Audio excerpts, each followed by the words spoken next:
We continue our look on the security situation in the country. We're now being joined by retired Major Debo Basharu. Good morning and thanks for joining us. It's a pleasure coming. The military has been doing a lot in the northeast of the country, and this is the month given to them as deadline by the president to see that they rout out the insurgents in that part of the country. But what comes to mind for you as a retired military officer and a parent is another thing that Nigerians are asking about Chibok girls. How do you think we are managing the situation about the release of Chibok girls? I want to believe, even though I'm not part of this regime, I want to believe that the current administration is doing whatever it could. But I want to think that they found themselves in a very tight situation vis-a-vis what is happening all over the world. We've been relying heavily, when I say we, I mean the Nigerian military, have been relying heavily on external forces helping us to do this and that. And now that they have to take care of their own businesses, there's a shortfall on what they can do. I mean, they have to take care of themselves first.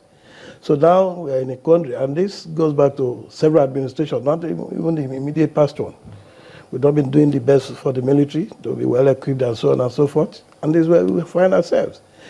Remember now that in 1964, Nigeria, Brazil, and India set up Defense Industries Corporation.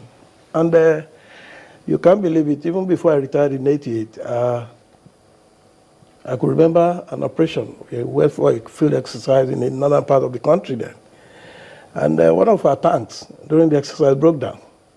And what we realized was that the spare parts that were acquired from India Defense Corporation. And what I'm trying to say here is that since '64, we've been marking time, and Nigeria has not been able to aggressively pursue the production of arms to make us self-reliant. So in other words, we have to rely on people to help us in this type of situation. Even though it's allegations, it's still an allegation until proven by the investigations and law courts. One wonders when you hear the bogus amount that has gone down for procurement of arms for the Nigerian military, and you giving us a picture of what you experienced even before you left service in the 80s. What do you think successive governments should be doing? Because now it is upon us. We're almost in a state of war to the extent that we're now looking back and looking at the equipment, arms and ammunition, if we're talking about the magazine or the armory of the Nigerian army, just realize that we don't have the sophistication and the wherewithal to combat some of these insurgents. Well, it shows the type of, I would want to say, the lackadaisical attitude of past governments. You know, and I wish this government could push through and find out exactly what has happened to all the monies that have been going through the procurement. We all are witnesses to the fact that every year there's a budget for the Ministry of Defense, apart from the overhead, I mean, paying salaries. What else has been happening? What's happening to the rest of the money? I just wish that this country will now wake up and seize the bull by the horn and actually take these people on. Unless they do that, we keep marking time. I'm sorry. That is the problem. The young officers, we've lost young officers, men and women, in this fight. And some will say it's because of the non-provision of some of the sophisticated weapons for them to prosecute this war.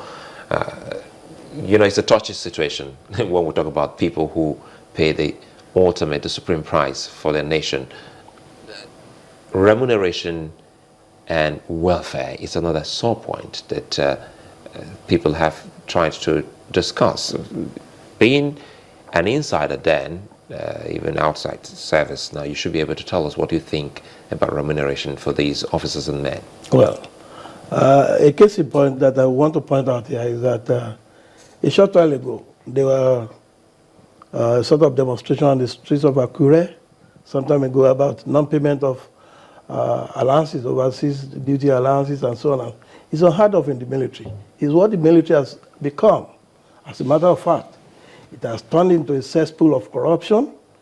And I hope this government can just, like I said earlier, seize the bull by the horn and fight it out with those people who don't want us to progress.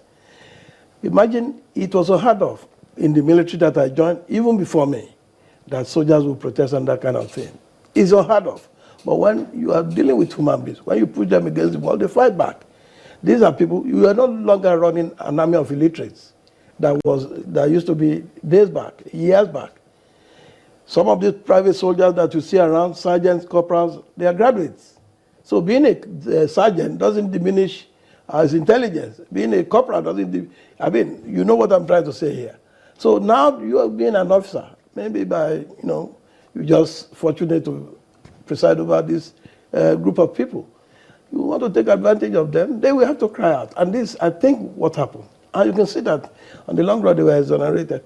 This is the type of thing that is happening.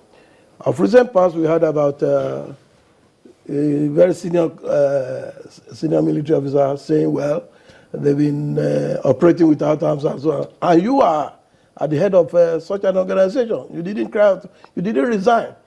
In better class, you just say, look, I'm sorry, sir. I can't go to a battlefield without arms for these boys. No, until you left the service.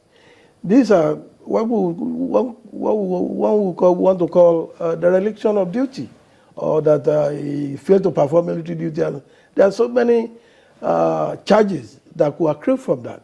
But now, some of them should be standing trial instead of the other way around, punishing all these lesser mortals.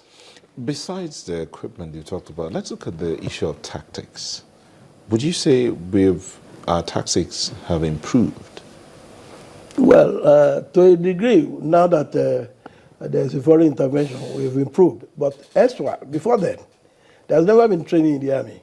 And this is what corruption breeds. I wish you have the little insight that I have. I'm no longer a serving officer, but I'm still well, connected to, that's my life. That's what I live with. For a long time, training has been ignored, been neglected for a very long time. And it's one of the bases for corruption. When the money that is voted for training is not utilized.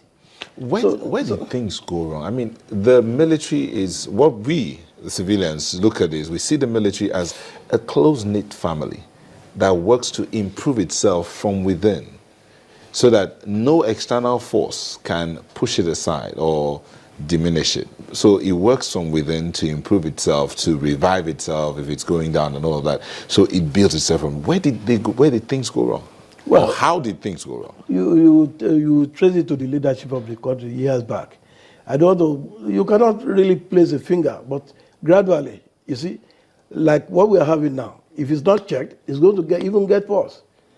Atagwe has been the commander of the army before I came in, take for instance. And then when I get in, I discovered there's something that is unorthodox, something that is wrong, something that shouldn't be there.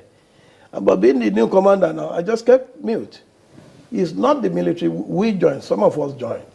When you see something that is untoward, when you see something, you observe that something is wrong somewhere, you point it out. It doesn't mean, people might think, okay, there's this secrecy in the army that, there's a solidarity and that kind of thing.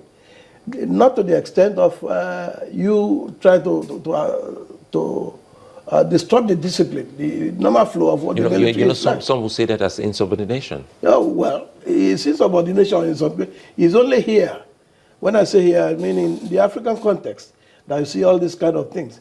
And with the improvement of personnel going to the military now, it's getting better. Insubordination can mean so many things to so many people. It's left for the commander or your superior to prove that you have really subordinated yourself or something. Because sometimes when you ask the question, and that has been in the past, I'm talking of now things are improving with this regime. When you happen to question the authority, they just pick up a charge and say, well, you've got it. But I think things are improving now.